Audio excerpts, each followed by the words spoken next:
Élèves de la deuxième année baccalauréat BIOF, salut à tous et bienvenue dans cette vidéo dans laquelle on va voir un petit rappel sur la notion de mol, unité de la quantité de matière, et la notion de concentration molaire. Paragraphe 1, quantité de matière.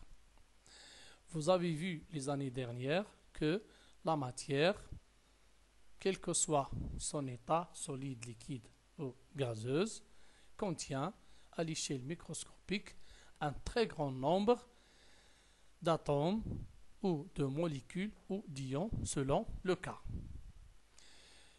Pour faciliter la manipulation de ce nombre extrêmement grand d'entités élémentaires, atomes, molécules, ions, contenus dans un échantillon d'une espèce chimique, et pour établir une relation entre l'échelle microscopique et l'échelle macroscopique de la matière, on utilise comme unité de mesure la mole.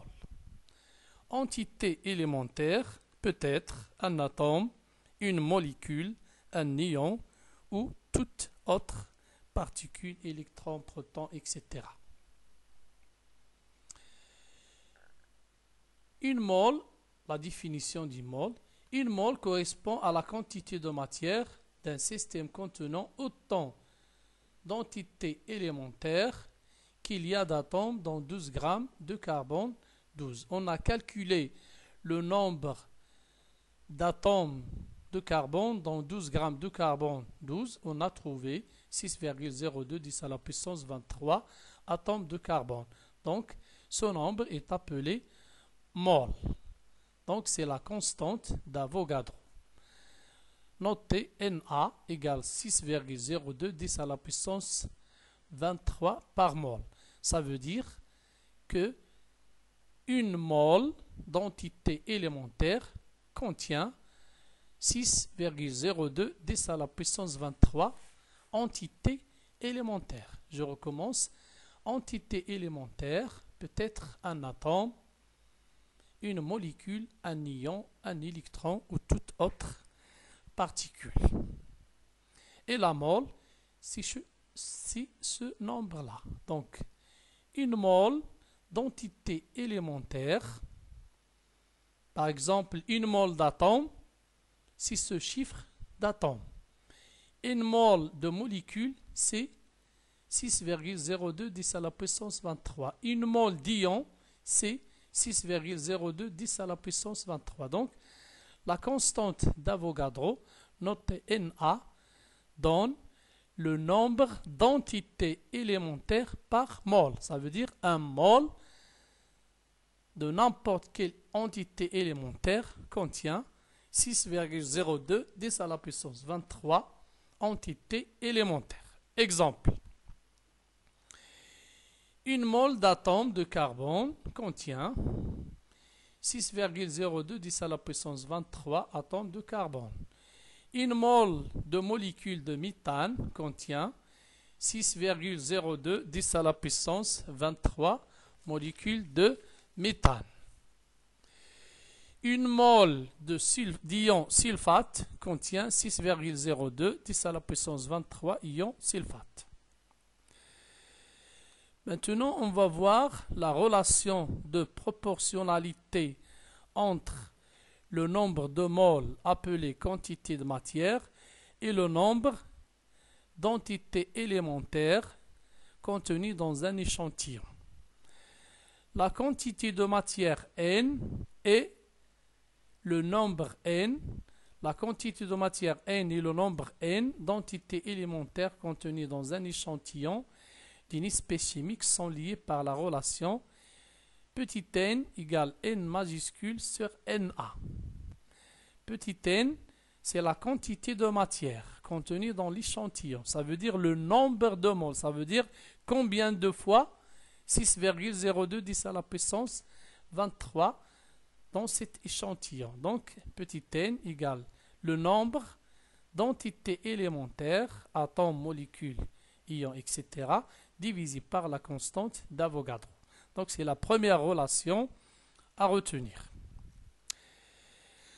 soit M, la masse d'un échantillon d'une substance chimique donnée, et M, majuscule, la masse molaire de l'espèce chimique constituant cette substance. La quantité de matière N, ça veut dire le nombre de moles contenus dans cet échantillon, est donnée par la relation N égale M sur M. Donc, la quantité de matière égale la masse de l'échantillon divisé par la masse molaire. La masse molaire, ça veut dire la masse d'une mole. Donc, N égale M sur M, c'est la deuxième relation qu'il faut retenir. Pour les gaz, ici, la troisième relation concerne les gaz. À température et pression donnée, la quantité de matière N, le nombre de moles, d'un gaz de volume V est donnée par la relation N égale V sur Vm. V, c'est le volume occupé par le gaz. Vm s'appelle le volume molaire. Ça veut dire le volume d'une mole de gaz. On sait que dans les mêmes conditions de température et de pression, tous les gaz ont le même volume molaire Vm. C'est ça ce que l'on appelle la loi d'Avogadro. Ampère. Donc, le volume molaire, il est le même pour n'importe quel gaz.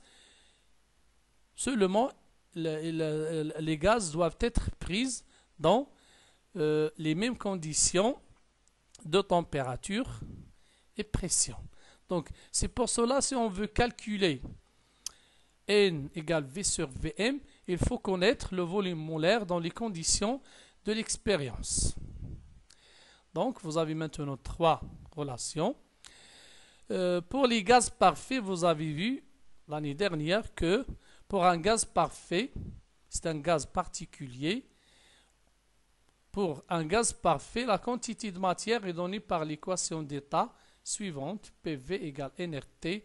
PVNT, ce sont les paramètres d'état qui décrivent l'état du gaz. Donc, PV égale nRT. Donc, un gaz parfait, c'est un gaz qui obéit à cette équation d'état. P, c'est la pression en pascal. V, c'est le volume du gaz en mètres cubes. N, c'est le nombre de moles en moles. On vient de le voir. R s'appelle la constante du gaz parfait. T, la température absolue. T égale θ, température en degrés Celsius, plus de 173. Son unité dans le système international, c'est le Kelvin. Donc, vous avez quatre relations à prendre par cœur. Ces deux relations sont applicables quel que soit l'état, gaz, liquide ou solide. Par contre, les deux dernières relations concernent seulement les gaz. Maintenant, la deuxième paragraphe, la concentration molaire. Deuxième paragraphe, concentration molaire. Donc, il y a deux types de concentration molaire d'une solution et concentration molaire effective d'une espèce chimique dans une solution. En général, on parle de concentration lorsqu'on a une solution. C'est quoi une solution? Une solution est un mélange d'un solvant qui représente le composant majoritaire du mélange et d'un soluté qui est l'espèce dispersée dans le solvant. Donc, concentration molaire d'une solution, appelée encore concentration molaire de soluté apportée. Par définition, la concentration molaire notée C d'une solution est la quantité de matière de soluté dans un litre de solution. Il est donné par la relation C égale N sur V.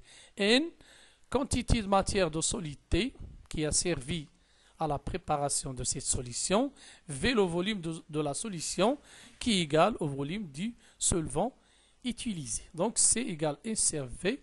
Donc, de cette relation, ça c'est la concentration molaire. Donc, pour calculer la concentration molaire des solutions, il faut diviser la quantité de matière de soluté par le volume de la solution. Donc, cette concentration, on l'appelle aussi concentration molaire de soluté apportée. On peut tirer de cette relation N égale à C fois V. Donc, N égale à C fois V, c'est la quantité de matière de solidité dissous qui a servi à préparer la solution. Donc, cette relation s'ajoute aux relations précédentes. Donc, pour calculer la quantité de matière de solidité qui a servi à préparer la solution, on utilise N égale à C fois V. Maintenant, on passe à la deuxième paragraphe, concentration molaire. Le deuxième paragraphe, concentration molaire effective d'une solution, concentration molaire effective d'une espèce chimique dans une solution. Donc, on parle de cette concentration lorsqu'on a une espèce présente dans une solution. Donc, par définition, la concentration molaire effective d'une espèce chimique X en solution, notée X entre crochets, est donnée par la relation X entre crochets. On lit la concentration molaire effective. La concentration molaire effective de X égale à N de X sur V. Donc, c'est la concentration molaire effective égale la quantité de matière effective de X présente en solution divisé par le volume de la solution. On peut aussi tirer la quantité de matière effective égale à la concentration effective fois V. Donc, la quantité de matière effective de l'espèce X présente en solution est N de X égale à la concentration molaire effective fois V. Donc, la différence entre la concentration molaire et la concentration molaire effective, c'est que la concentration molaire de la solution, on tient compte de la quantité de la quantité de matière de solidité apportée. On a encore qu'on va dissoudre dans la solution. Par contre, pour la concentration molaire effective, on parle d'une espèce présente dans la solution. Par exemple, lorsqu'on dissout du chlorure de sodium ionique dans de l'eau, donc le composé qui est au départ solide se dissocie en ions Na+ et Cl-. Donc pour les ions Na+ et Cl-, on parle de concentration molaire effective. Par contre, pour le chlorure de sodium à l'état solide, on parle de concentration de la solution ou bien concentration molaire de solidité apportée. De toute façon, on va voir un exemple dans l'exercice d'application qui suit. Notez bien, d'après ces deux formules, en utilisant les équations aux dimensions, la quantité de matière elle est en mol, le volume dans le système international il est exprimé en mètres cubes. Donc dans le système international, la concentration molaire s'exprime en mol par mètre cube. Mol par mètre cube. On l'écrit comme ça, mol 10-3, ça veut dire mol par mètre cube. Mais on utilise plus couramment une unité pratique qui est mol par litre. L'unité pratique de la concentration la plus utilisée, c'est mol par litre, tel que 1 mol par litre, bien une mol, voilà, une mol par litre n'est autre que 10 à la puissance 3 mol par mètre cube. En général, la concentration molaire effective n'est pas forcément égale à la concentration molaire de la solution. Ils ne sont pas toujours égales. Voilà un exemple. Si on considère dans une solution de chlorure de sodium, cette solution de symbole Na+ Aq plus Cl-, on l'a préparée à partir de la dissolution du chlorure de sodium solide dans de l'eau. On a préparé une solution de concentration C. Donc, dans la solution, on n'a plus le chlorure de sodium à l'état solide, on a seulement les ions Na+ et Cl- dispersés dans la solution. Ils sont hydratés par les molécules d'eau. Donc, dans ce cas-là, on parle de concentration molaire effective des ions Na+, et de concentration molaire effective des ions Cl-. Dans le cas, vous voyez ici les coefficients 1. Un seul ion Na+, un seul ion Cl-. Donc, à partir de la formule de la solution, on peut conclure que la concentration des ions Na+ égale à C et la concentration des ions Cl- égale à C aussi parce que les coefficients ici 1, 1.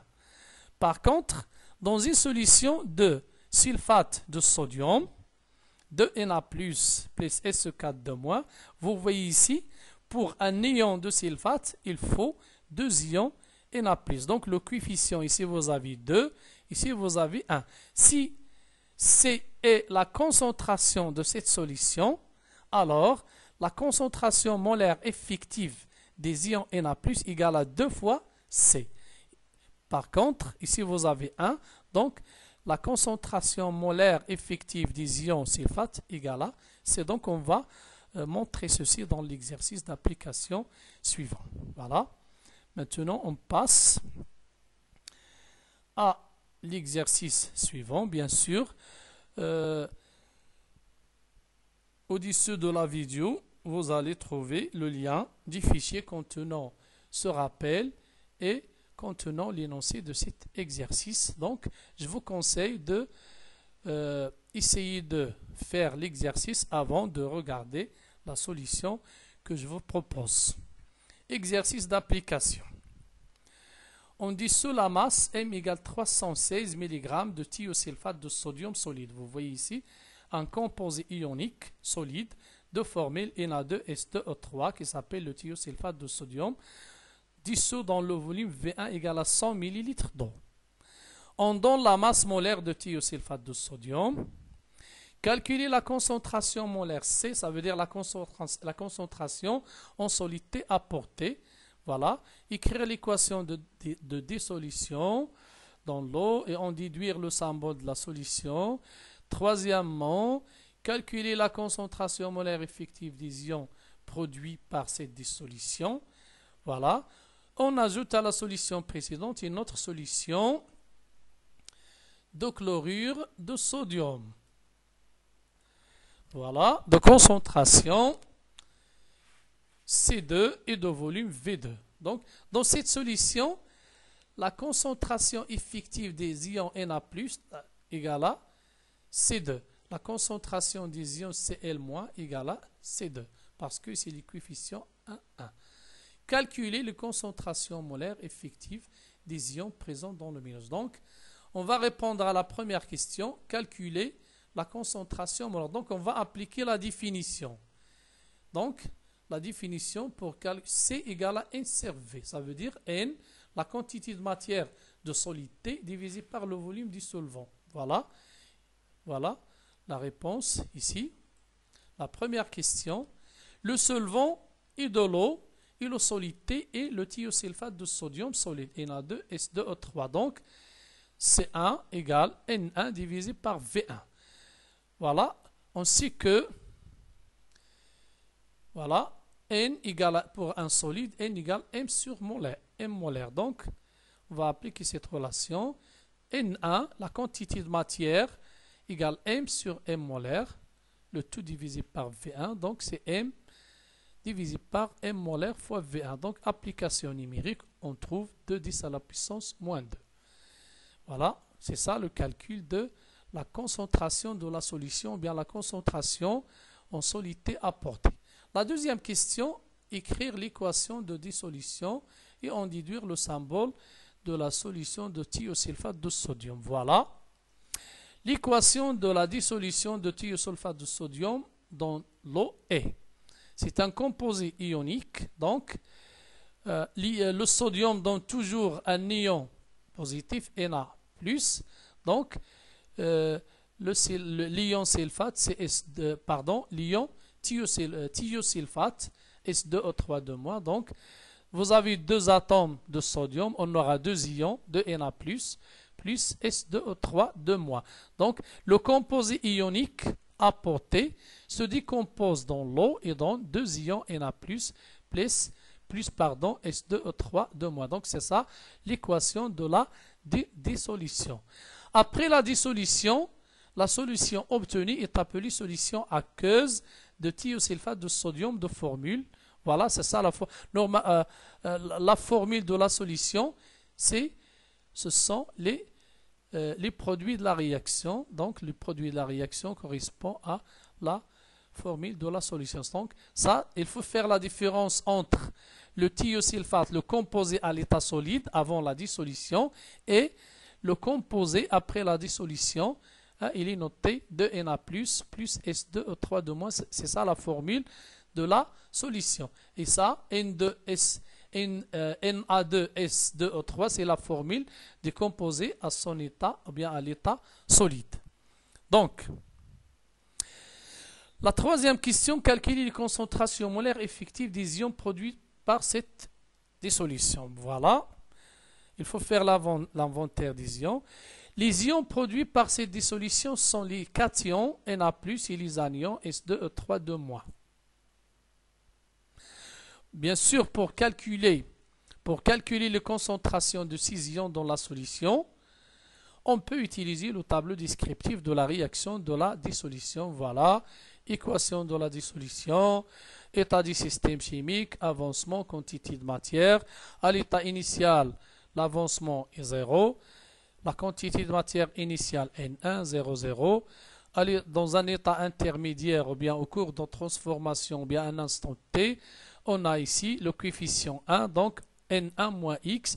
Ici, vous avez 2, donc 2X. Ici, vous avez 1, donc X. À l'état final, on remplace X par X max. Donc, X max, N1 moins X max, c'est la quantité de matière à l'état final.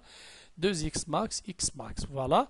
L'eau est en excès. Pourquoi? Car c'est le solvant. Et la dissolution est totale. On suppose que tout le composé ionique est dissous dans de l'eau. Donc, l'eau est en excès car c'est le solvant. La dissolution est totale. Donc, le réactif limitant est l'eau solide T, Na2S2O3 solide. Donc, c'est ça, le réactif limitant. Donc, c'est-à-dire que, puisque Na2S2O3 est le réactif limitant, donc il va disparaître à l'état final. L'état final ici correspond à la fin de la dissolution. Donc, à la fin de la dissolution, on aura Na moins X max égale à 0. Donc, l'avancement X max égale à N1. Donc, on a déterminé maintenant X max. Donc, pour calculer les concentrations des ions Na+, et des ions thiosulfate, on utilise la définition. Par définition, la concentration molaire effective d'un ion, on va voir le rappel, la concentration molaire effective dans la solution égale la quantité de matière effective divisée par le volume. Donc, on va appliquer cette définition. Donc, la concentration molaire effective des ions Na+ est la concentration Na+ divisé par V1. Bien sûr, Na+ désigne ou bien représente la quantité de matière à la fin de la dissolution. Donc, d'après le tableau descriptif, à la fin de la dissolution, voilà, à la fin de la dissolution, ça veut dire à l'état final, vous avez la quantité de matière des ions Na+, c'est 2X max. Donc, voilà, Na+ à l'état final égale 2X max. Et X max, c'est N1. Donc, c'est 2N1. Donc, la quantité de matière des ions Na+ présente dans la solution est 2N1. Donc, la concentration molaire effective des ions Na+ égale 2N1 sur V1. Tout à l'heure, nous avons vu que N1 sur V1, c'est C1. Donc, on a montré que la concentration molaire effective des ions Na+ égale à 2 fois C1. C'est normal, puisque ici vous avez le coefficient 2, donc la concentration effective égale à 2 fois C. Voilà, application numérique. Maintenant, la concentration molaire des ions thiosulfate. Par définition, égale la quantité de matière effective, ça veut dire à l'état effectif divisé par le volume. D'après le tableau descriptif, à la fin de la dissolution, ça veut dire à l'état final, vous avez la quantité de matière égale X max. On remplace dans la relation. Donc, N S2 à l'état final égale à X max égale à N1. Donc, la concentration molaire effective égale à N1 sur V1. N1 sur V1, c'est C1. Donc, on a montré que la concentration molaire effective, dans ce cas, égale à C1. La quatrième question. On ajoute à la solution précédente une autre solution de chlorure de sodium. Donc, on avait une solution de thiosulfate. On lui ajoute une autre solution de chlorure de sodium de volume connu et de concentration connue. Donc, calculer les concentrations molaires effectives des ions présents dans le mélange. Donc, on doit faire un inventaire des ions. Donc, la quatrième question. Les ions présents dans le mélange sont Na+. Les ions, donc Na+, provenant d'une part de la solution initiale de thiosulfate de sodium et d'autre part de la solution de chlorure de sodium ajoutée. Les ions thiosulfate provenant seulement de la première solution et les ions Cl- provenant de la solution ajoutée. Donc pour calculer la concentration molaire effective des ions Na+, dans le mélange, on utilise la définition. La concentration molaire effective des ions Na+, égale à sa quantité de matière divisée par le volume total. Ici, on a un mélange.